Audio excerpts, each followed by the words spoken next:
The following training covers some of the most common distorted thinking patterns. Thinking patterns emerge as a result of learning in our environment, and these thoughts eventually become a part of our belief system. Today we will cover 16 common thought distortions. Use the Quick Look Guide for future reference.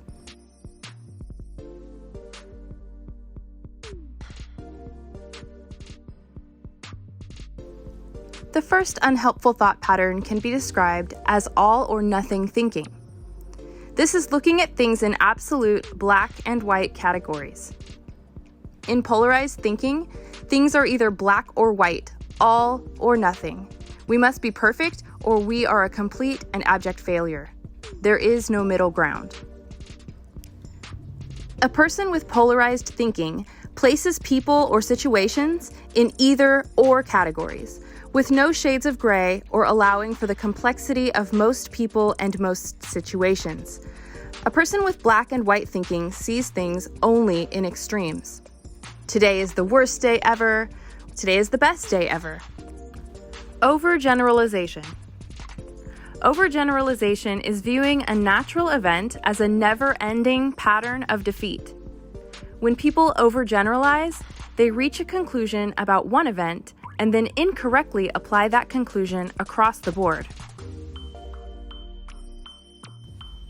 For example, you make a low score on one math test and conclude that you're hopeless at math in general. You have a negative experience in one relationship and develop a belief that you just aren't good at relationships at all. I will never be able to tie my shoes. I always forget where I park. Mental filter is dwelling on the negatives and ignoring the positives. A person engaging in filter, or mental filtering, takes the negative details and magnifies those details while filtering out all positive aspects of a situation. For instance, a person may pick out a single unpleasant detail and dwell on it exclusively so that their vision of reality becomes darkened or distorted. When a cognitive filter is applied, the person sees only the negative and ignores anything positive. I didn't get to have any dessert today. Insisting that your accomplishments or positive qualities don't count. People who tend to discount the positive don't ignore or overlook something positive. Instead, they explain it away as a fluke or sheer luck. Instead of acknowledging that a good outcome is the result of skill, smart choices, or determination, they assume that it must be an accident or some type of anomaly. When people believe they have no control over their circumstances, it can reduce motivation and cultivate a sense of learned helplessness. My drawings aren't a big deal. I'm not really that great of a runner. Your compliments make me feel uncomfortable.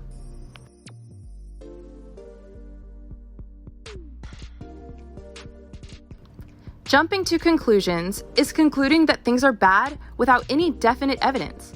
Without individuals saying so, a person who jumps to conclusions knows what another person is feeling and thinking, and exactly why they act the way that they do.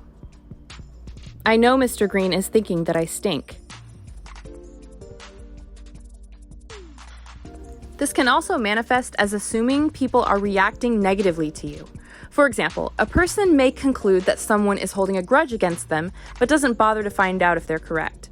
Nobody likes my new haircut, my boss wants to write me up. While these thoughts are mostly negative, they can also be grandiose. Everybody's jealous of me, they all want my boyfriend.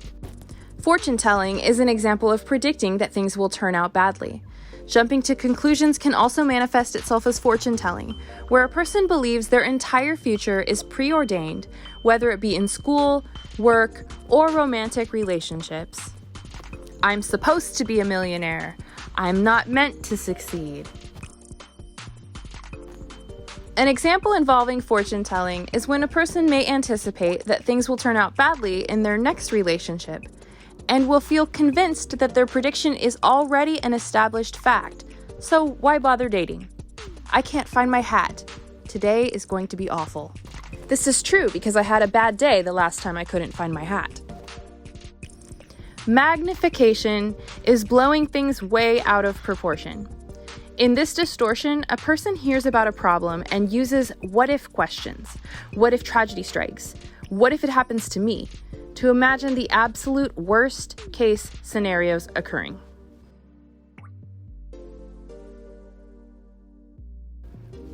For example, a person might exaggerate the importance of insignificant events, such as their mistake, I said the wrong thing to the cashier, or someone else's achievement.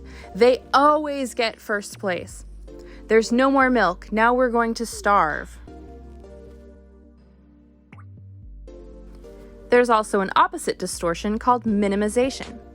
Minimization is shrinking the importance of things. A person may inappropriately shrink the magnitude of significant events until they appear tiny. For example, a person's own desirable qualities or someone else's imperfections. It's not me, it's the dress. It makes everyone look beautiful. Or it wasn't really abuse because I don't have any injuries. Emotional reasoning is turning feelings into reasons. The distortion of emotional reasoning can be summed up by the statement, if I feel that way, it must be true. If I like you, you must like me too. Whatever this person is feeling, it has to be true, automatically and unconditionally. If a person feels stupid and boring, then they must be stupid and boring. The person who engages in emotional reasoning assumes that their unhealthy emotions reflect the way things really are. I feel it, therefore it must be true. I feel like an idiot, I must be an idiot. Should statements are criticizing self or others with should, shouldn't, must, ought, and have to. Should statements appear as a list of ironclad rules about how every person should behave. People who break the rules make a person following these should statements angry. They also feel guilty when they violate their own rules. A person may often believe that they are trying to motivate themselves with shoulds and shouldn'ts, as if they must be punished before they can do anything. Musts and oughts are also offenders. The emotional consequence is guilt. When a person directs should statements toward others, they often feel anger, frustration, resentment. You should wear your shirt tucked in, it's the right way to dress. With labeling, instead of saying, I made a mistake, giving self a negative label. Mislabeling involves describing an event with language that is highly colored and emotionally loaded. For example, instead of saying someone drops her children off at daycare every day, a person who is mislabeling might say that she abandons her children to strangers. I'm a jerk. I'm a loser. Personalization is believing that what others do and say is a direct personal reaction to themselves. Personalization is a distortion where a person takes virtually everything personally, even when something is not meant in that way.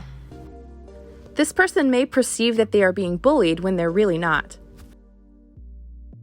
A person who experiences this kind of thinking will also compare themselves to others, trying to determine who is smarter, better looking, etc. Why did you mention the sale on laundry soap? Did you think my clothes are dirty? You think I don't wear clean clothes? They serve carrot cake because they know I don't like it and they hate me. Self-blame is blaming self for something not entirely responsible for. A person engaging in personalization may also see themselves as the cause of some unhealthy external event that they were not responsible for. We were late to the dinner party and caused everyone to have a terrible time. If I had only pushed my husband to leave on time, this wouldn't have happened. Blaming others and overlooking own contributions to a problem. Blame is defined as assigning responsibility for a fault or a wrong. We blame others for several events. That driver made us late. She made me feel guilty. They pressured me to decide. He made me explode with rage. It's everybody else's fault, not mine. This can lead to several other unhelpful emotions, such as resentment, anger, and hatred. People blame others for their behaviors, thoughts, and feelings that are negative, but don't give credit to others for experiences that are positive. I'm overweight because the gym or healthy food is too expensive. Control fallacies are a false belief about being in or out of complete control of a person's life. Externally controlled. When someone feels like their life is completely out of their own control, a person feels they cannot have an impact on a situation even though the truth is that they have control over many factors. In a way, they feel that they're a powerless victim of fate. It can lead to blaming others for situations where they had a degree of control, blaming luck for how things turned out, and focusing on other external forces that they feel deserve the blame. I can't control any of this. I feel so stuck. This is seeing oneself as a helpless victim. If we feel externally controlled, we see ourselves as a helpless victim of fate. I can't help it if the quality of my work is poor. My boss demanded I work overtime on it. I can't do that because of the way I was raised. It's like having an excuse for every solution. Another control fallacy is the internally controlled. In some situations, they may feel that they are so in control of everything that anything that goes wrong is inherently their own fault. This is like personalization and leads to feeling that they have failed other people and a deep sense of guilt. They may even feel responsible for other people's behavior and thoughts and somehow believe that it has something to do with them. This is all my fault. I should have done more. It's also assuming responsibility for others' emotions. The fallacy of internal control has us assuming responsibility for the pain and happiness of everyone around us. Why aren't you happy? Is it because of something I did?